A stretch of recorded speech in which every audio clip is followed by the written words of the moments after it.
Hello दोस्तों, welcome to my channel. और आज का हमारा जो टॉपिक है, आज हम लेंगे सिंधु घाटी सभ्यता से 1947 तक का जो भारत का इतिहास रहा है, वो पूरा इतिहास एक ही वीडियो में हम कवर करने जा रहे हैं। ठीक है ना, तो चलिए स्टार्ट करते हैं।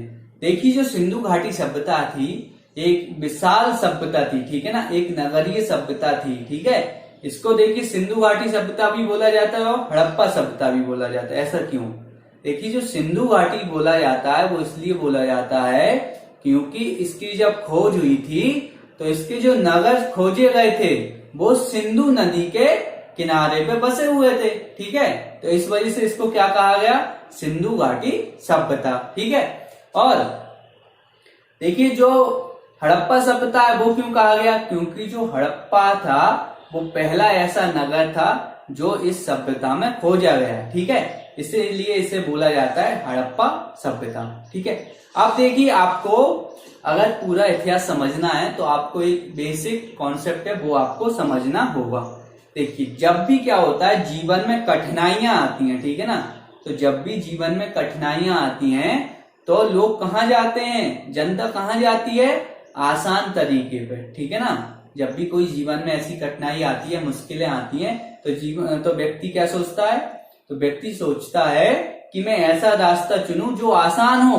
ठीक है ना, जो आसान हो, जहां पे आसानी से हम क्या कर सकते हैं? अपना जीवन जी सकते हैं। ठीक है, कठिनाई को छोड़ के व्यक्ति क्या जाता है कि आसान तरीके पे। ठीक है, तो यही क्या होता है, यही पूरे जो इतिहास है उसका कॉन्सेप्ट निकलता है कि जब भी जीवन में कठिनाई आई है, ठीक है ना, तो जब भी जीवन में कठिनाई आई है तब लोगों ने क्या किया? आसान तरीका अपनाया। ठीक है ना, आसान तरीके की खोज की, यही चलता रहा।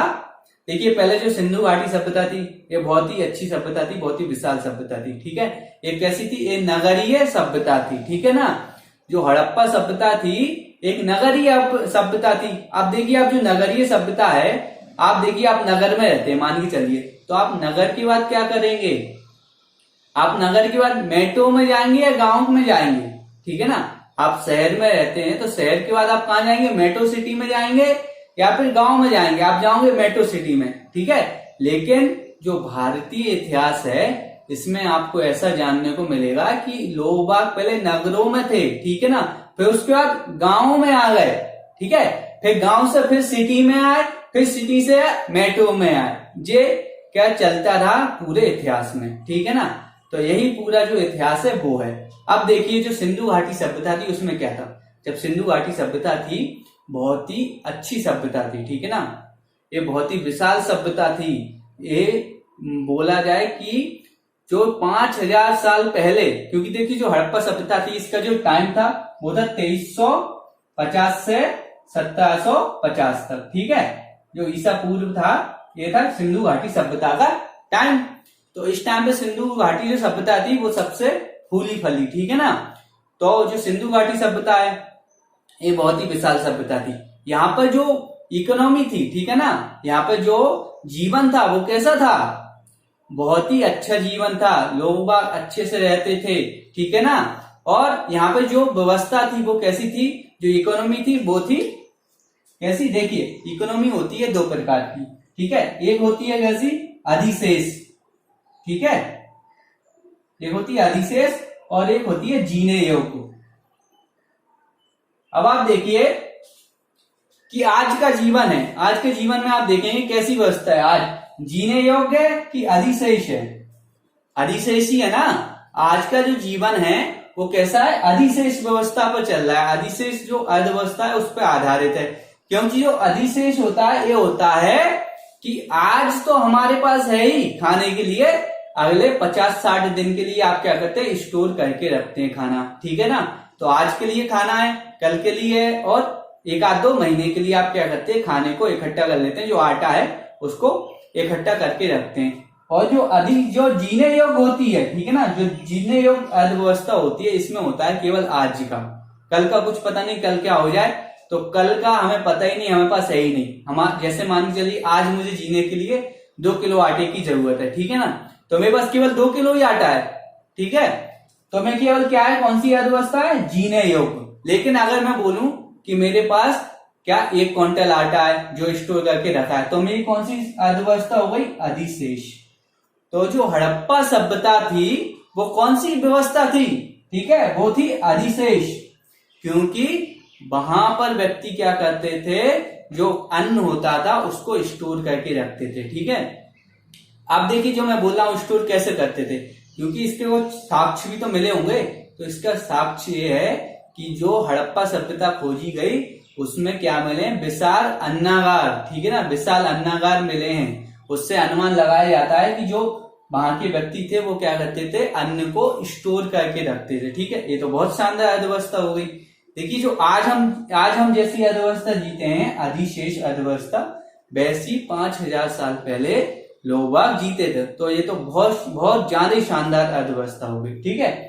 इसके बाद क्या हुआ, इसके बाद जीवन क्या हुआ, थोड़ा परिवर्तित हुआ, ठीक है। इसके बाद क्या होता है, ये जो सभ्यता है धीरे धीरे इसका कुछ कारणों से विनाश हो जाता है, ठीक है। बहुत से कारण है, कोई बाढ़ कहता है, कोई आर्यों का आक्रमण बोलता है, कोई नदियों का परिवर्तित रूप बोलता है, कोई सूखा बोलता है, कोई अकाल बोलता है, कोई महामारी बोलता है। ऐसे बहुत से रीजन है, ठीक है, उन पे हम बाद में देखेंगे।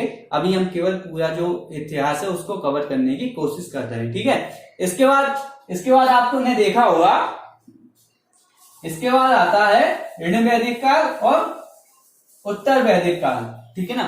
2 काल आते हैं, एक आता है ऋण वैदिक काल, ठीक है, और एक आता है आपका क्या, उत्तर वैदिक काल, ठीक है। उत्तर वैदिक काल, ये 2 काल आते हैं, ठीक है, ऋण वैदिक काल और उत्तर वैदिक काल। अब देखिए जो ऋण वैदिक काल था इसमें क्या था, हम दोनों की तुलना करेंगे तो हमें पता चल जाएगा कि दोनों जो काल थे उनमें कितना अंतर था, ठीक है। हड़प्पा सभ्यता थी वो तो खत्म हो गई, वो नगरीय सभ्यता थी, ठीक है। इसके बाद हम आते हैं क्या, ऋण वैदिक और उत्तर वैदिक काल में। इसमें क्या होता है, जो ऋण वैदिक काल था, ठीक है ना, तो देखिए जो ऋण वैदिक काल था इसमें जो क्या बोलते हैं, आय का प्रमुख साधन क्या था, लोग क्या करते थे, जीवन यापन किस आधार पर करते थे, तो यहाँ पे क्या करते थे, पशुपालन, ठीक है ना। यहाँ पे क्या करते थे लोग बाग, ऋण वैदिक काल में पशुपालन किया करते थे, ठीक है। तो देखिए जो पशुपालन किया करेंगे तो वो क्या एक जगह ठहर सकते हैं, नहीं ठहर सकते, उन्हें एक स्थान से दूसरे स्थान जाना पड़ेगा। तो यहाँ का जो जीवन था वो कैसे था, कबीले, ठीक है ना, लोग यहाँ पे क्या थे, कबीलों में जीवन यापन करते थे, क्योंकि जो ऋण वैदिक काल था यहाँ पे लोगों का जो मुख्य व्यवसाय था वो क्या था, पशुपालन, ठीक है। तो पशुपालन जब व्यक्ति करेगा तो वो एक जगह स्थिर नहीं हो पाएगा, क्योंकि पशुओं को खाना चाहिए, तो वो पूरे जंगलों में घूमते रहते थे और क्या कबीले के रूप में अपना जीवन क्या करते थे, जीते थे। लेकिन जो उत्तर वैदिक काल है यहाँ पे क्या हुआ, यहाँ पे उनका जो मुख्य व्यवसाय था वो बन गया कृषि, ठीक है, एग्रीकल्चर। पहले उनका क्या था, पशुपालन, अब उनका क्या बन गया, कृषि। देखिए जब व्यक्ति कृषि करता है तो कृषि एक जगह रहकर करता है, ठीक है ना। तो ज्यादातर जो व्यक्ति होते थे वो क्या हो गए, स्थायी हो गए, ठीक है। अब जब वो लोग स्थायी हो गए तो वो क्या हुए, एक जगह ठहरने लगे, ठीक है ना। क्योंकि देखिए जो उत्तर वैदिक काल है इसी टाइम पे क्या हुआ था, लोगों को क्या हुआ था, लोहे की जानकारी हुई थी और लोहे से उन्होंने क्या यूज करना सीख लिया था, तो वहां पे वो कृषि करने लगे होंगे, ठीक है, जाहिर सी बात है।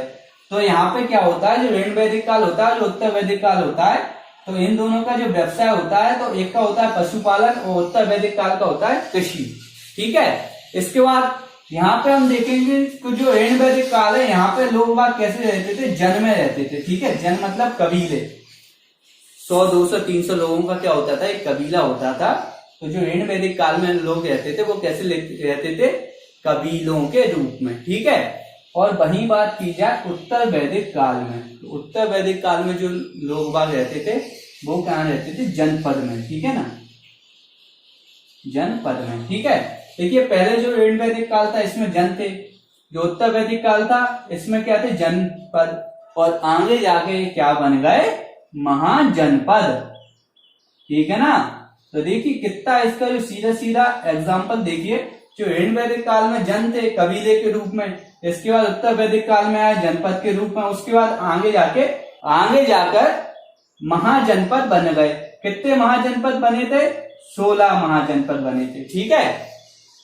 इसके बाद हम आगे देखेंगे कि देखिए अब इसके बाद हम देखते हैं जो ऋण वैदिक काल है और जो उत्तर वैदिक काल है, इसमें धर्म कैसा था। ठीक है, देखिए यहाँ पे जो धर्म था वो क्या था, प्रत्यक्ष था।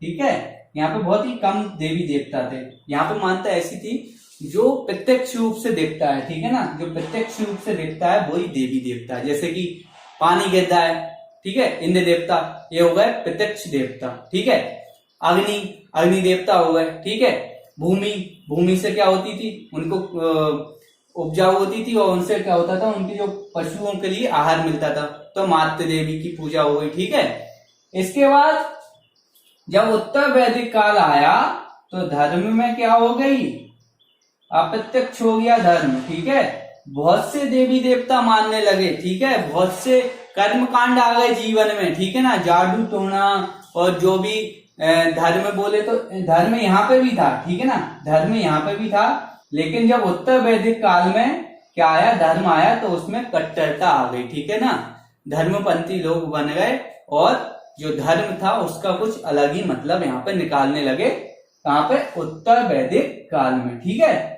इसके बाद हम आगे देखते हैं कि यहाँ पर जो वर्ण व्यवस्था थी, ठीक है, हिंद वैदिक काल में जो वर्ण व्यवस्था थी वो थी कर्म के आधार पर। ठीक है, जैसे कि मान चलिए कोई व्यक्ति है और वो क्या पूजा पाठ करता है, ठीक है ना, तो उसको क्या बोला जाएगा, ब्राह्मण। देखिए जो हिंद वैदिक काल थी यहाँ पर 4 वर्ण थे। ठीक है ना, 4 यहाँ पे वर्ण थे, इनमें थे ब्राह्मण, क्षत्रिय, वैश्य और शूद्र। ठीक है, ये 4 जो थे यहाँ पे वर्ण थे। ठीक है, ब्राह्मणों का काम क्या होता था, तो इनका काम होता था पढ़ाना। ठीक है ना, पूजा पाठ तो था ही, लेकिन इनका जो और काम था वो था इनका पढ़ाना। क्षत्रिय, क्षत्रिय का काम था रक्षा करना। ठीक है ना, सेना में भर्ती होना, रक्षा करना। इसके बाद जो वैश्य होते थे इनका काम क्या होता था, व्यापार करना। ठीक है, ये व्यापार करते थे। इसके बाद जो शुद्ध होते थे, ठीक है ना, जो शुद्ध होते थे इनका काम होता था बाकी तीनों की सेवा करना। ठीक है, तो यहाँ पर क्या था, वर्ण व्यवस्था जो थी वो कर्म के आधार पर थी। ठीक है, जैसे कि मान लीजिए कोई व्यक्ति है तो वो उसका जन्म हुआ है क्या, ब्राह्मण परिवार में, लेकिन उसने क्या किया कि सैनिक बनने की सोची, उसने मैं योद्धा बनूंगा। ठीक है, तो वो क्या कहलाया, क्षत्रिय कहलाया। ठीक है, तो कितनी अच्छी व्यवस्था थी यहाँ पर वैदिक काल में कि व्यक्ति को जो करना है वो उसी का क्या कहलाएगा, वर्ण कहलाएगा। लेकिन जो उत्तर वैदिक काल होता है यहाँ पे क्या होता है कि जो वर्ण व्यवस्था होती है वो जन्म के आधार पर हो जाती है। ठीक है, मान के चलिए कोई ब्राह्मण है और वो ब्राह्मण परिवार में जन्म लेता है तो वो क्या कहलाएगा, वो ब्राह्मण ही कहलाएगा। ठीक है, और जो क्षत्रिय होता है वो क्षत्रिय धर्म में पैदा होता है तो वो क्या कहलाएगा, क्षत्रिय कहलाएगा। ठीक है, तो यहाँ पे क्या हो गई, जातिवाद आ गई। ठीक है ना, यहाँ पे जबकि हिंद वैदिक काल में बहुत ही अच्छी व्यवस्था थी, लोग अपने हिसाब से जीवन जीते थे। ठीक है, उन्हें जो करना है वो करना है। ठीक है, अपना जो सरनेम लगाना है लगा लो भाई, कोई दिक्कत नहीं है, शर्मा लगाना है, वर्मा लगाना है, जो भी सरनेम लगाना है आप हिंद वैदिक काल में लगा सकते हैं। लेकिन उत्तर वैदिक काल में आपके जो पिताजी लगाते थे जो सरनेम वही आपको लगाना पड़ेगा। और उत्तर वैदिक काल में क्या हो गया, जन्म के आधार पर वर्ण व्यवस्था हो गई। ठीक है, बहुत सारे कर्मकांड आ गए जीवन में। इसके बाद हम देखेंगे कि यहाँ पर जो हिंद वैदिक काल था, यहाँ की जो राजा थे, ठीक है ना, तो जो राजा होते थे वो क्या करते थे कि जो प्रजा होती थी, ठीक है, जो जनता होती थी उनके द्वारा चुने जाते थे। ठीक है, जब कोई जनता द्वारा चुना जाएगा तो वो क्या करेगा, जनता की भलाई करेगा, वरना जनता उन्हें हटा देगी। ठीक है, तो इसमें क्या होता था कि जो जनता होती थी वो वहां के राजा को चुनती थी और वो राजा क्या करता था, उसका जो काम होता था वो होता था प्रजा की रक्षा करना। ठीक है ना, लेकिन जो उत्तर वैदिक काल आया तो इसमें जो राजा का जो पद हो गया वो हो गया वंशानुगत। ठीक है, जब वंशानुगत देखिए कोई पद हो जाता है तो वो हो जाता है कमजोर। ठीक है, यहाँ पे देखेंगे तो जब राजा था उसका मेन जो काम था वो क्या था, प्रजा की रक्षा करना। लेकिन जो उत्तर वैदिक काल में जब वो राजा होते हैं जो वंशानुगत हो जाते थे उनका काम क्या था, राज्य का विस्तार करना, युद्ध करना। ठीक है ना, तो यहाँ पे क्या, जहां तक युद्ध हुए उत्तर वैदिक काल में। ठीक है, यहाँ पे कौन सी व्यवस्था आ गई थी, वंशानुगत। तो राजा क्या होते थे, वंशानुगत बनते थे और वो क्या करते थे, एक दूसरे राज्य को हड़पते थे। ठीक है ना, एक दूसरे, उनने किया कि आज इस जो छोटा सा राज्य है इसका जो राजा है उसने पड़ोसी राज्य पे आक्रमण कर दिया और वहां का जो जनपद था उसको मिला लिया। ऐसे ही मिलाते मिलाते आगे जाके बनते हैं 16 जनपद। ठीक है ना, एक दूसरे से देखिए पूरी जो चीजें हैं एक दूसरे से लिंक करके आप पढ़ेंगे तो बहुत आसान हो जाएगा। इसके बाद हम देखें कि महिलाओं की स्थिति, ठीक है। तो देखिए जो ऋण वैदिक काल है, यहाँ पे जो महिलाओं की स्थिति थी वो बहुत ही अच्छी थी, बहुत ही सुंदर थी। यहाँ पे क्या था, उन्हें पढ़ने का अधिकार था, ठीक है। विधवा विवाह प्रचलन में था, सती प्रथा प्रचलन में नहीं थी, ठीक है। महिलाएं क्या करती थी, बाहर घूम सकती थी, ठीक है, अपने मन का काम कर सकती थी, पूजा पाठ कर सकती थी, पढ़ सकती थी, और जो भी उन्हें करना है यहाँ पे ऋण वैदिक काल में वो महिलाएं कर सकती थी। लेकिन उत्तर वैदिक काल में जब महिलाओं की स्थिति आई तो उसमें बहुत ही क्या हुई, गिरावट आई, ठीक है ना, गिरावट आई। यहाँ पे क्या हो गया, जो विधवा विवाह था वो बंद हो गया, ठीक है। जो महिलाओं को क्या होता था कि पढ़ने लिखने का जो व्यवसाय होता था, व्यवसाय करने का, पढ़ने लिखने का, वो सब बंद कर दिए गए। मतलब यहाँ पे महिलाओं से केवल कह दिया कि आप घर पे ही रहिए और घर के जो काम है वो किया कीजिए, आपको बाहर निकलने की कोई जरूरत नहीं है। तो जो उत्तर वैदिक काल है यहाँ पे महिलाओं की स्थिति इतनी क्या हो गई, गंभीर हो गई, इतनी गिर गई, ठीक है। इसीलिए जो दयाराम सरस्वती थे उन्होंने बोला था कि वेदों की तरफ लौटो, ठीक है ना, क्योंकि जब अंग्रेजों का टाइम था उस टाइम पे भी महिलाओं की स्थिति आप देखे हुए तो कुछ ऐसी ही थी जैसी उत्तर वैदिक काल में थी, ठीक है ना। तब दयाराम सरस्वती ने कहा था वेदों की तरफ लौटो, उनका मतलब था ऋण वैदिक की साइड, ठीक है ना। तो जहां पर जो व्यवस्था थी वैसी व्यवस्था होनी चाहिए, ठीक है। इसके बाद क्या हुआ, जीवन में देखिए उत्तर वैदिक काल में क्या होता है, जीवन में बहुत सारी कठिनाइयां आ जाती हैं, ठीक है ना। तो मैं आपको बता चुका हूं कि जब जब जीवन में कठिनाइयां आती हैं, ठीक है, तो क्या होता है, जब जब जीवन में कठिनाइयां आती हैं व्यक्ति क्या करता है, आसान रास्ता ढूंढता है, ठीक है ना, आसान रास्ता ढूंढता है। तो देखिए जो ऋण वैदिक था उसमें तो उनकी जीवन अच्छा था, कोई दिक्कत नहीं थी, बढ़िया चल रहा था मजे से, ठीक है, खा पी रहे थे। लेकिन जैसे ही क्या होता है, उत्तर वैदिक काल आता है, ठीक है ना, उत्तर वैदिक काल जैसे ही आता है तो जीवन में बहुत सारी कठिनाइयां आती हैं, ठीक है। जनपद का जो उदय होता है मैंने आप बता दिया, ठीक है। धर्म में कट्टरता आ जाती है, जाति जो होती है जन्म के आधार पर हो जाती है, वंशानुगत राजा हो जाते हैं, महिलाओं की स्थिति में गिरावट आ जाती है, और बहुत से कारण ऐसे थे जिनकी वजह से जीवन में बहुत सारी कठिनाइयां आई, ठीक है। अब ये जो कठिनाइयां थी जो यहाँ पर चल रहा था, उससे जो सबसे ज्यादा जो खपा थे, ठीक है ना, सबसे ज्यादा जो खपा थे वो थे क्षत्रिय, ठीक है। अब क्षत्रिय जो सबसे ज्यादा खपा थे, तो मैंने आपको बता चुका हूं कि जब जब जीवन में क्या आती है, कठिनाइयां आती, ठीक है, जब जब जीवन में कठिनाइयां आती हैं तो व्यक्ति क्या करता है, सरलता की ओर जाता है, ठीक है, सरलता की ओर जाता है। तो यहाँ पे क्या होता है, यहाँ पे होता है जैन धर्म और बौद्ध धर्म का उदय, ठीक है ना। तो यहाँ पे जाके जो जैन धर्म बौद्ध धर्म का उदय होता है, कौन सी, 5वीं सदी और 6वीं सदी ईसा पूर्व में, ठीक है ना, 5वीं और 6वीं शताब्दी ईसा पूर्व में क्या होता है, जो जैन धर्म और बौद्ध धर्म का क्या होता है, उदय होता है और विस्तार होता है। क्यों, क्योंकि अब आ गई थी जीवन में क्या, कठिनाइयां आ गई थी, तो लोग बागों ने क्या किया कि सरलता की ओर उनने अपना मुख किया और जैन और बौद्ध धर्म का उदय हुआ, ठीक है। इसके बाद देखिए जो व्यक्ति उत्तर वैदिक काल में जिनकी स्थिति खराब थी, ठीक है ना, उनमें कौन थी, महिलाएं, क्षुद्र। तो उनसे बोला गया कि भाई आप एक काम कीजिए, जैन और बौद्ध धर्म में शामिल हो जाइए, यहाँ पे आपकी जो स्थिति है वो सुधर जाएगी, तो ठीक है ना। तो बहुत से लोगों ने क्या किया, जो जैन धर्म है और बौद्ध धर्म है इसको स्वीकार किया, क्योंकि यहाँ पे बहुत कम कर्म कांड थे, ठीक है ना, जीवन में बहुत ही यहाँ पे क्या था, कोई कठिनाई नहीं थी, ठीक है, आपको जो करना है करिए, आपको कोई जाति वर्ण व्यवस्था नहीं है, ठीक है ना, महिला आप कुछ भी आपको पढ़ना है पढ़ सकते हैं। अब इसके बाद हम देखेंगे कि जीवन में क्या आ गई, सरलता आ गई, ठीक है ना, कठिनाई हट गई और जीवन में क्या आने लगी, अब आसानी आने लगी। जैन और बौद्ध धर्म थे, इनमें कोई भी कर्म कांड नहीं थे, ठीक है ना, बहुत ही अच्छी माना जाए तो बहुत ही उस टाइम पे ये जो उदय हुए थे जो धर्मों का, ये बहुत ही अच्छे धर्म माने जाते थे उस समय, ठीक है। इसके बाद क्या हुआ, इसके बाद देखेंगे कि आप देखेंगे महाजनपद जो हुए, ठीक है ना, जो महाजनपद हुए उनका उदय होता है, ठीक है ना।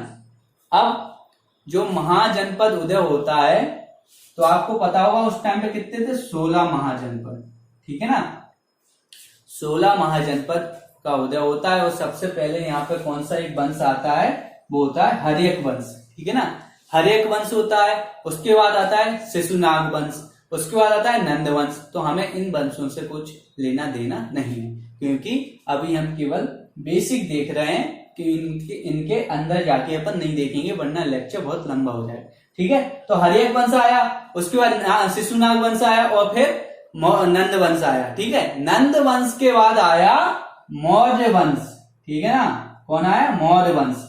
अब मौर्य वंश जब आया, इसकी स्थापना आपको पता होगी किसने की थी, चंद्रगुप्त मौर्य ने, ठीक है ना। चंद्रगुप्त मौर्य ने इसकी स्थापना की थी, किसकी सहायता से, महामंत्री था वो कौन था, चाणक्य, ठीक है। तो चाणक्य की सहायता से ये क्या किया इसने, जो मौर्य वंश है उसकी स्थापना की, ठीक है। कहां पे, मगध में, ठीक है। तो मगध में क्या की, चंद्रगुप्त मौर्य ने मौर्य वंश की स्थापना की, ठीक है। अब इसके बाद हम देखते हैं कि इसके बाद आया कौन, बिंदुसार, ठीक है। चंद्रगुप्त के बाद कौन आया, बिंदुसार, ठीक है। अब बिंदुसार आया, बिंदुसार जो राजगद्दी पे कब बैठा था, 298 में, ठीक है। 298 में बैठा और 273 तक इसकी मृत्यु हो गई, ठीक है। इसके बाद कौन आया, इसके बाद आया अशोक, ठीक है। अशोक आया और अशोक ने जो 16 जनपद थी, ठीक है, जो 16 महाजनपद थी, उनमें से 14-15 महाजनपद किसने, अशोक ने जीत ली। तो ठीक है, जो अशोक था इसने अपने जो राज्य था उसका विस्तार बहुत बड़े स्तर पर कर लिया, ठीक है। अब आपको पता होगा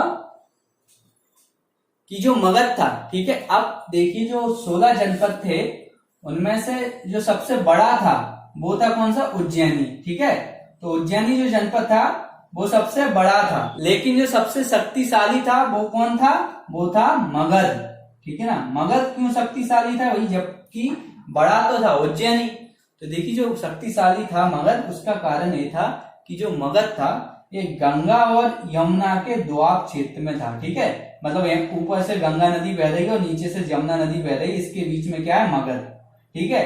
तो यहाँ पे क्या था, ये जो महाजनपद थी ये बहुत ही शक्तिशाली थी, क्योंकि दोनों साइड से क्या था, एक तो नदी थी, ठीक है, बाहरी आक्रमण इस पर हो नहीं सकता था। और देखिए जहाँ पे पानी होगा तो वहां पे उपज भी अच्छी होगी, उपज अच्छी होगी तो जनता खुश रहेगी, और जनता खुश रहेगी तो राजा को क्या होगा, ज्यादा धन मिलेगा, ठीक है। और राजा को क्या है, अब यहाँ से हाथी चाहिए, ठीक है ना, लकड़ी चाहिए और कोई संसाधन चाहिए, तो वहां पे जंगल भी थे, पानी है तो अब जाहिर सी बात है वहां पे जो जंगल थे वहां से उसको हाथी और लकड़ी वगैरह, ठीक है, हथियार बनाने के लिए सब चीजें मिल जाती थी, ठीक है। तो जो अशोक आता है ये राजगद्दी पे कब बैठता है, 269 में, ठीक है ना। 269 में क्यों, जबकि जो बिंदुसार था उसकी तो मृत्यु हो गई थी 273 में। तो 4 साल इसने इंतजार क्यों किया, ठीक है। तो देखिए जो अशोक थे उसके कई भाई थे, ठीक है ना। तो अशोक की जो थे वो माना जाता है 99 भाई थे, ठीक है। तो अशोक का उनके साथ क्या हुआ, युद्ध हुआ, ठीक है। उसने उन सबको हराया, उसके बाद उसने अपना जो राज्य था, राज्य सिंहासन पे बैठा 269 में, ठीक है, राज्य सिंहासन पे बैठ गया। इसके बाद क्या होता है कि अशोक जो होता है पूरे महाजनपदों को, बहुत से महाजनपदों को क्या करता है कि उनको अपने अंडर कर लेता है, ठीक है, उनको जीत लेता है। लेकिन 261 ईसा पूर्व में, ठीक है, 261 ईसा पूर्व में क्या होता है, अशोक क्या है, कलिंग पर आक्रमण करता है, ठीक है। कलिंग पर जब वो आक्रमण करता है तब वो अपनी क्या है, बहुत सी जो शक्ति है वो खो देता है, क्योंकि ये जो युद्ध हुआ था बहुत ही भीषण युद्ध था, ठीक है ना। इसमें बहुत से लोगों की जान गई थी, बहुत से लोग इसमें मारे गए थे, घायल हुए थे। तो इसमें क्या होता है, जो अशोक होता है वो अपनी शक्ति बहुत ज्यादा गवा देता है, ठीक है। लेकिन अशोक को इस युद्ध के बाद उसको लगता है कि ये जो इतनी जो मारकाट मैंने की है ये किसके लिए की है, ठीक है। तो इसी समय क्या होता है, एक क्या होते हैं, बौद्ध ऋषि आते हैं, ठीक है ना, एक बौद्ध गुरु आते हैं जिसका नाम है उपगुप्त, ठीक है, उपगुप्त। तो उपगुप्त क्या होते हैं, वो वहां पहुंचते हैं और वहां अशोक से कहते हैं, क्या अशोक तुम्हारा जीवन इसीलिए है कि तुम लोगों को मारो काटो, इसीलिए तुम्हारा ये जन्म हुआ है, ठीक है। तो अशोक को वो क्या करते हैं, सच्चाई से रूबरू कराते हैं और बताते हैं कि आपको क्या है, जो मारकाट है ये सही नहीं है। ठीक है, तो क्या होता है, जो अशोक होते हैं वो उपगुप्त से क्या हो जाते हैं, प्रसन्न हो जाते हैं और वो बौद्ध धर्म स्वीकार कर लेते हैं। ठीक है, अब देखिए यहाँ पे बौद्ध धर्म किसने स्वीकार किया, अशोक ने। ठीक है, तो अशोक ने क्या बोल दिया, अब मैं हिंसा नहीं करूंगा। ठीक है, लेकिन अशोक ने इतना बड़ा जो साम्राज्य विस्तार किया था उसकी तो देखभाल करनी थी। तो जो अशोक के जो उत्तराधिकारी हुए वो इतने क्या नहीं है, समर्थ नहीं हुए। ठीक है, और वो इतने ताकतवर नहीं हुए कि वो इतना बड़ा जो साम्राज्य है उसको संभाल पाए। इस वजह से क्या हुआ कि जो आपको पता होगा, जो मौर्य वंश का अंतिम जो शासक था वो था बृहदत्त।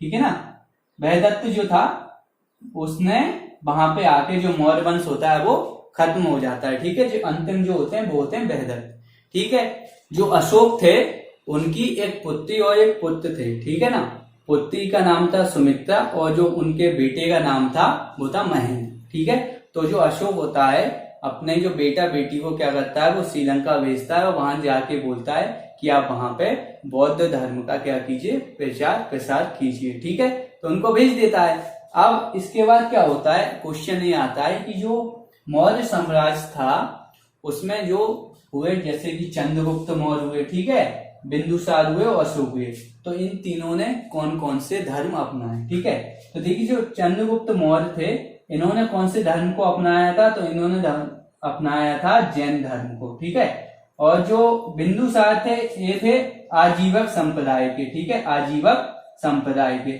और जो अशोक थे इन्होंने बौद्ध धर्म अपनाया था। ठीक है, तो देखिए जो अशोक के दादाजी थे चंद्रगुप्त मौर्य, ये जैन धर्म अपनाया, इनके जो पिता थे उन्होंने आजीवक संप्रदाय अपनाया और जो अशोक थे उन्होंने बौद्ध धर्म अपनाया। ठीक है, इसके बाद क्या होता है कि देखिए आपको जो जैन धर्म था, ठीक है ना, जो जैन धर्म था आपको पता होगा कि जैन धर्म में क्या हुए थे, दो ऋषि हुए थे। ठीक है, एक था स्थूलभद्र और एक था भद्रबाहु। ठीक है, अब क्या होता है कि जो मगध होता है वहां पर 12 साल का एक क्या होता है, अकाल पड़ता है। ठीक है, तो जो भद्रबाहु थे, ठीक है ना, जो भद्रबाहु थे ये क्या होते हैं, अपने जो साथी होते हैं, अनुयायी होते हैं, उनके साथ दक्षिण भारत चले जाते हैं, कर्नाटक में। ठीक है, अब कर्नाटक में ये पहुंच जाते हैं, उसके बाद ये 12 साल बाद वापस आते हैं। ठीक है, और यहाँ पे कौन थे, स्थूलभद्र।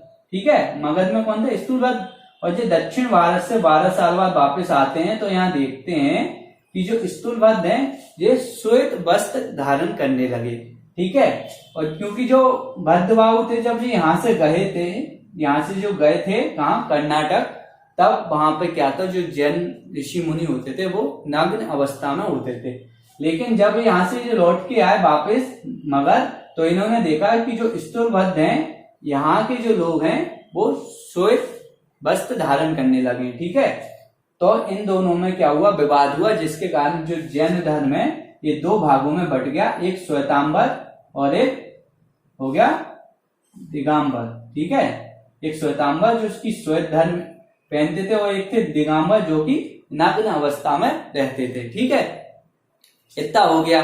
इसके बाद देखिए जो चंद्रगुप्त मौर्य थे, ठीक है ना, ये उसी टाइम क्या जाते हैं, कर्नाटक जाते हैं, जहां पे कौन है, भद्रबाहु थे, जब मगध में अकाल पड़ा था वहीं पे जाके चंद्रगुप्त मौर्य जाते हैं और वहीं पे संलेखना विधि से अपने क्या है, जीवन को खत्म कर देते हैं। ठीक है, और जो संलेखना विधि होती है इसमें क्या होता है, बिना खाना खाए और पानी पिए अपने जीवन को क्या है, समाप्त कर देते हैं। ठीक है, इसको बोला जाता है संलेखना विधि।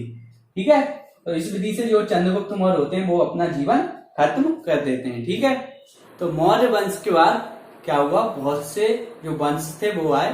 ठीक है ना, उसके बाद धीरे धीरे क्या हुआ, एक के बाद एक वंश आते गए और एक वंश का विनाश हुआ, दूसरा वंश उसकी जगह लेता गया, ऐसे ही चलता रहा। ठीक है ना, इसके बाद जो 712 है, ठीक है ना, 712 ईस्वी में क्या होता है कि जो मोहम्मद बिन कासिम है, ठीक है ना, तो जो मोहम्मद बिन कासिम है वो आता है कहाँ, भारत पे आक्रमण करने। ठीक है ना, तो जो मोहम्मद बिन कासिम था वो कौन था, ये थे अरब। ठीक है ना, अरबों का पहला आक्रमण जो हुआ था वो हुआ था 712 ईस्वी में। ठीक है, और जो अरब के जो राजा थे उनका नाम था मंसूर हजाज, ठीक है ना, उन्होंने भेजा था, ठीक है, किसको, मोहम्मद बिन कासिम को। ये पहला ऐसा आक्रमण था भारत पर जो कि सफल हुआ।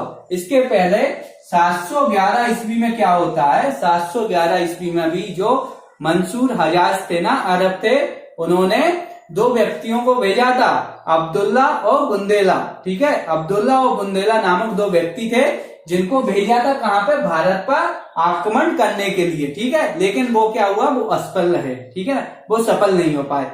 इसके बाद आते हैं महमूद गजनवी, ठीक है ना, तो जो महमूद गजनवी है वो फिर भारत में आक्रमण करते हैं और जो 1024 में, ठीक है, 1024 में क्या होता है, सोमनाथ का मंदिर जो है वो लूटता है, ठीक है ना, और यहाँ पर जो सोमनाथ जो था, यहाँ के जो राजा थे उनके साथ क्या होता है, महमूद गजनवी का युद्ध होता है, ठीक है। तो वहां के जो राजा थे वो कौन थे, सोलंकी वंश के थे भीम प्रथम, ठीक है, भीम प्रथम थे जो कि सोलंकी वंश के थे, ठीक है, और इनके साथ क्या होता है, महमूद गजनवी का इनके साथ युद्ध होता है और महमूद गजनवी जीत जाता है और जो सोमनाथ मंदिर है उसको लूट जाता है, ठीक है। इसके बाद जो तीसरा व्यक्ति आता है वो होता है मोहम्मद गौरी, ठीक है ना, तीसरा व्यक्ति कौन होता है जो भारत पर आक्रमण करने आता है, वो होता है मोहम्मद गौरी। मोहम्मद गौरी था, मोहम्मद गौरी का 1191 में, ठीक है ना, जो तलाइन का प्रथम युद्ध हुआ था, ठीक है, जो हुआ था किसके साथ, पृथ्वीराज चौहान के साथ, ठीक है, तो इसमें क्या होता है, पृथ्वीराज चौहान जीत जाते हैं तलाइन के प्रथम युद्ध में जो हुआ था 1191 में, और जो मोहम्मद गौरी है वो इसमें हार जाता है, ठीक है। इसमें जो मोहम्मद गौरी हार गया था वो क्या, बच के निकल जाता है, ठीक है, और इसमें जो जीते थे पृथ्वीराज चौहान, उनके जीतने का सबसे बड़ा जो रीजन था कि इस समय जो जितने भी राजपूताना थे, ठीक है ना, वो सब पृथ्वीराज चौहान ने एक करके रखे हुए थे, ठीक है ना, तो वो सब एक थे इसलिए वो जीत गए, ठीक है। लेकिन क्या होता है, एक साल बाद ही 1192 में तलाइन का दूसरा युद्ध होता है, ठीक है, इसमें क्या होता है, जो गौरी होता है, मोहम्मद गौरी, वो जीत जाता है और जो पृथ्वीराज चौहान है वो इसमें हार जाते हैं, ठीक है। अब जो मोहम्मद गौरी थे इनको भारत पर आक्रमण करने के लिए किसने बुलाया था, तो वो बुलाया था जयचंद ने, ठीक है ना, किसने, जयचंद ने। इसके बाद क्या होता है कि 1194 में क्या होता है, चंदावर का युद्ध होता है, ठीक है, चंदावर का युद्ध होता है, एक इनके बीच होता है मोहम्मद गौरी और जयचंद के बीच, ठीक है ना, मोहम्मद गौरी और जयचंद के बीच। इसमें कौन जीत जाता है, इसमें मोहम्मद गौरी जीत जाता है, ठीक है, और जो जयचंद है वो मारा जाता है। इसके बाद जो होती है हमारी स्टार्ट होती है कौन, दिल्ली सल्तनत, ठीक है ना, इसके बाद हमारी जो स्टार्ट होती है वो होती है दिल्ली सल्तनत। इसके बाद शुरू होती है दिल्ली सल्तनत, ठीक है ना, तो देखिए जो दिल्ली सल्तनत होती है,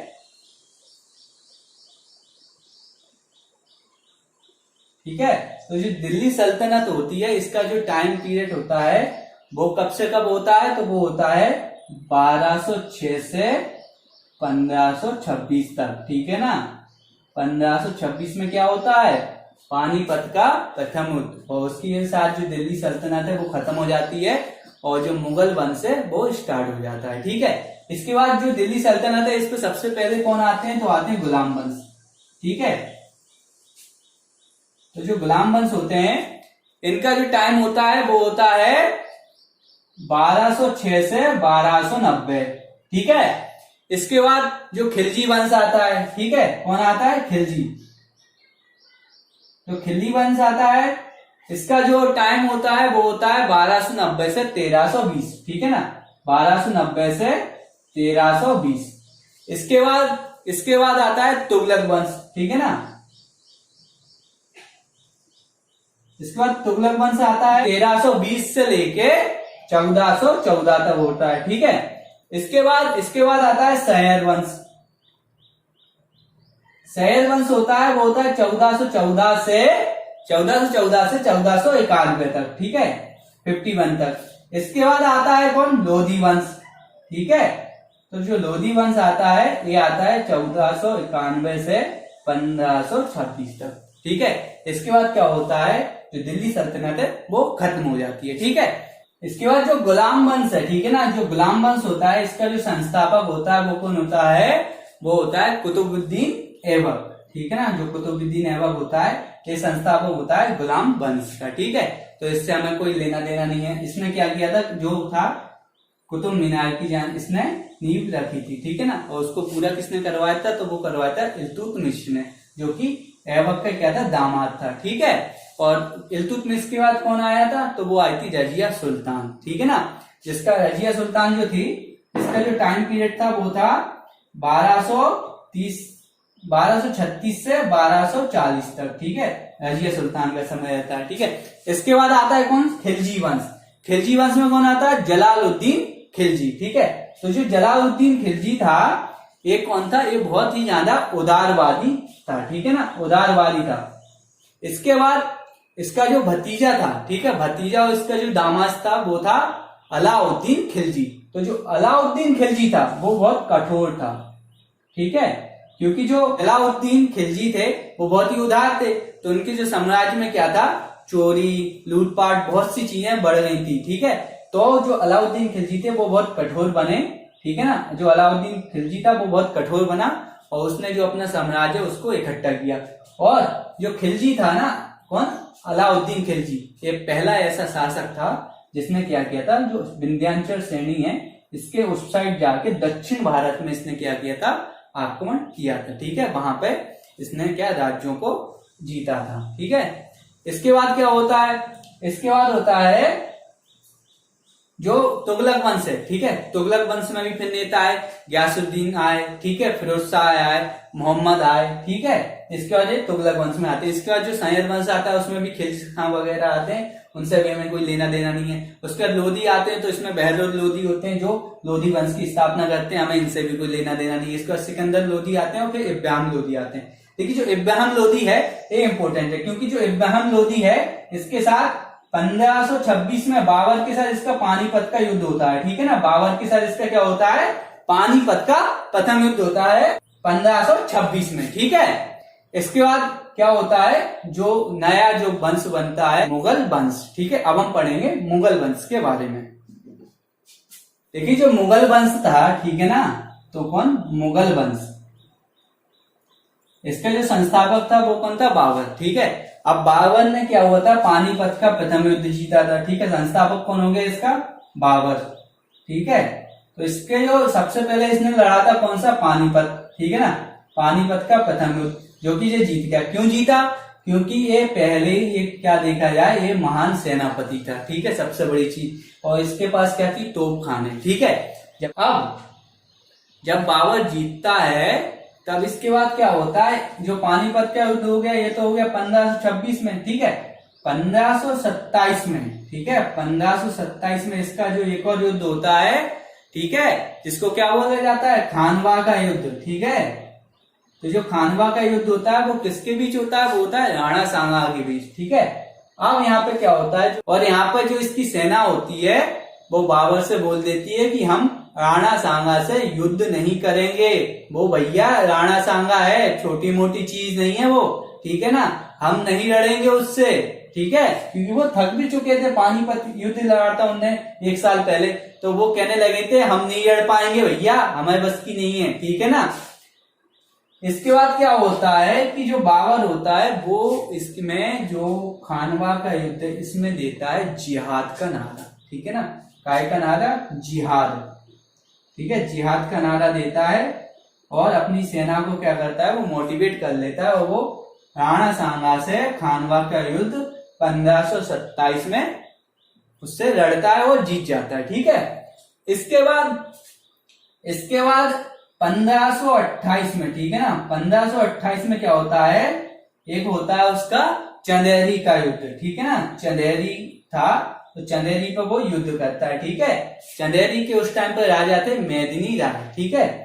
इसके बाद 29 में क्या होता है, 1529 में क्या होता है, एक होता है काय का, घाघरा का युद्ध, ठीक है ना, घाघरा का युद्ध, जो कि आपके लिए इंपोर्टेंट नहीं है, ठीक है। घाघरा का युद्ध होता है, ठीक है। इसके बाद क्या होता है, जो बाबर होता है इसकी क्या होती है, मृत्यु हो जाती है, ठीक है। और इसका जो पुत्र होता है कौन, हुमायूं। ठीक है, जो हुमायूं होता है ये राजगद्दी पे बैठता है। ठीक है, अब जैसे ही ये राजगद्दी पे बैठता है ये क्या करता है, अपने जो साम्राज्य होता है, जो बाबर ने इतना बड़ा जो साम्राज्य इकट्ठा किया है उसको क्या करता है, ये अपने भाइयों में बांट देता है। ठीक है, क्या कर दिया इसने, अपने भाइयों को बांट दिया। ठीक है, अब इसके बाद क्या होता है कि जो बाबर था, इसी बाबर की सेना में एक सेनापति था शेरशाह सूरी। ठीक है ना, इसका असली नाम था फरीद। ठीक है ना, क्या नाम था, फरीद। तो शेरशाह सूरी होता है वो क्या करता है, हुमायूं से युद्ध करता है। ठीक है, और 1540 में और 39 में, ठीक है, 1540 और 39 में क्या होता है, हुमायूं और शेरशाह सूरी के बीच 2 युद्ध होते हैं। ठीक है, कौन कौन से युद्ध होते हैं, एक होता है बेलगांव का युद्ध और एक होता है चौसा का युद्ध। ठीक है, एक होता है बेलगांव और एक होता है चौसा का युद्ध।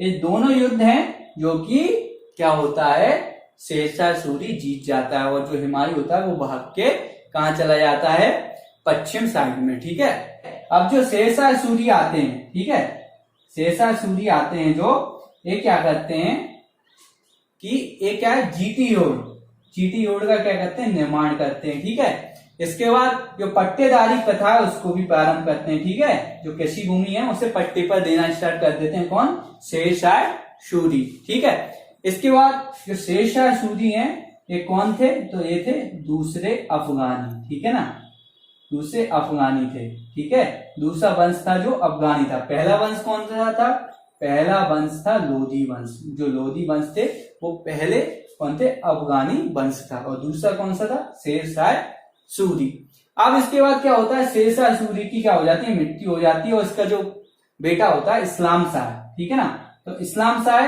राजगद्दी पे बैठता है। अब जो इस्लाम शाह वो राजगद्दी पे बैठता है तो जो हुमायूं था, ठीक है ना, जो 40 में भाग गया था वो वापस आता है और इस्लाम शाह और हुमायूं के बीच में क्या होता है, युद्ध होता है। ठीक है, यहाँ पे उसके युद्ध होते हैं 2, एक मच्छी वाला का युद्ध और एक सरहिंद का युद्ध। ठीक है, इसमें क्या होता है, जो हुमायूं होता है वो जीत जाता है और दिल्ली पर कब्जा कर लेता है। ठीक है, इसके बाद क्या होता है, जो हुमायूं होता है वो बढ़िया अपनी युद्ध करने के बाद अपनी लाइब्रेरी पुस्तकालय में जाता है, वहां पे किताबें पढ़ने लग जाता है। अब किताबें पढ़ने के बाद क्या होता है, जब वो लौटा होता है तो वो अपने किताब घर की जो सीढ़ियां हैं, जो पुस्तकालय की जो सीढ़ियां हैं उनसे गिर जाता है और उसकी मृत्यु हो जाती है।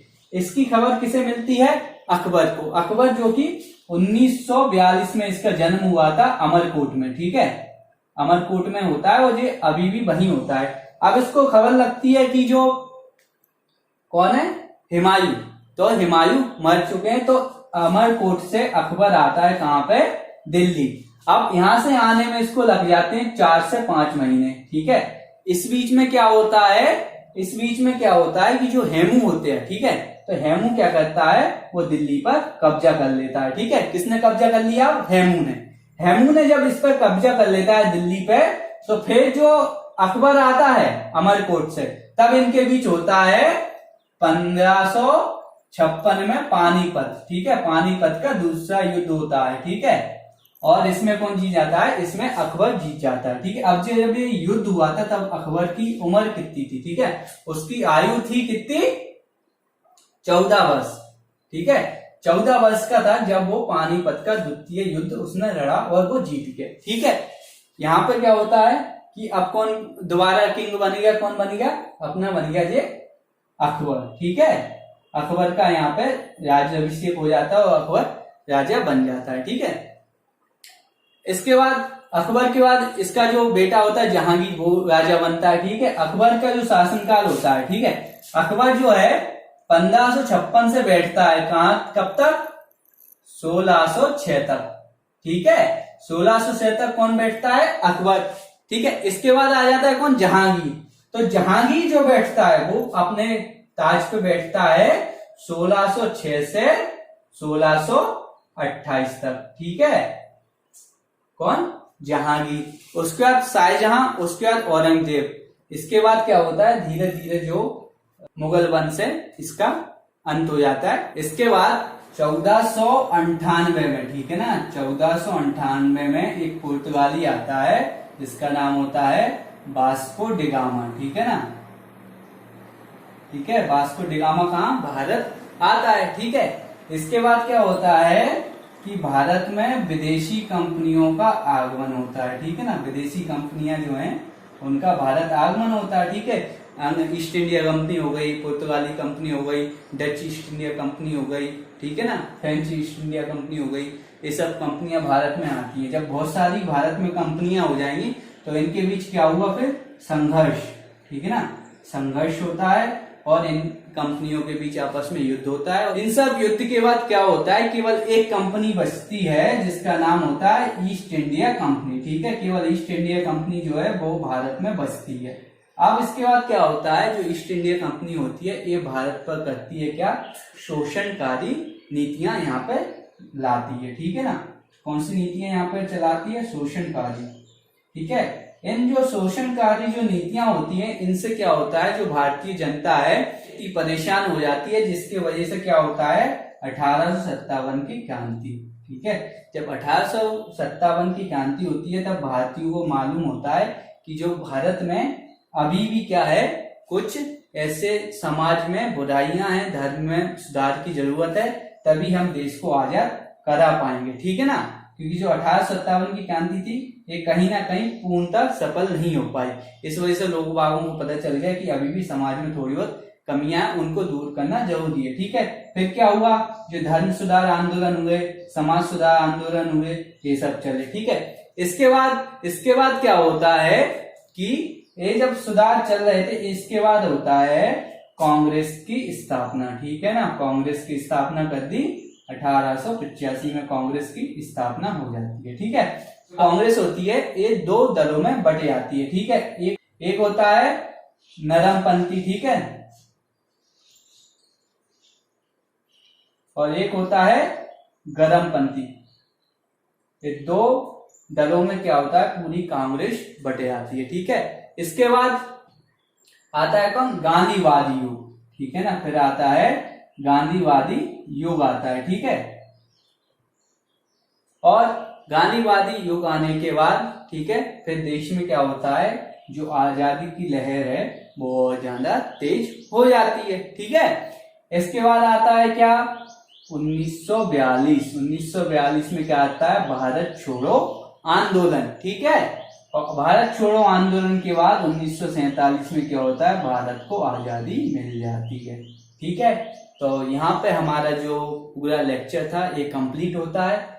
इसमें हमने क्या किया है, जो सिंधु घाटी सभ्यता से लेके 1947 तक के जो मुख्य बिंदु थे उन्हीं को इसमें कवर किया है, ठीक है। आगे जाके जो मुख्य बिंदु हैं उन पर सब पर एक अलग अलग वीडियो बनाई जाएगी, ठीक है। और अगर आपको ये मेरी वीडियो अच्छी लगी हो तो इसको लाइक शेयर कीजिए और आने वाली वीडियो को देखने के लिए सब्सक्राइब बटन को दबाइए।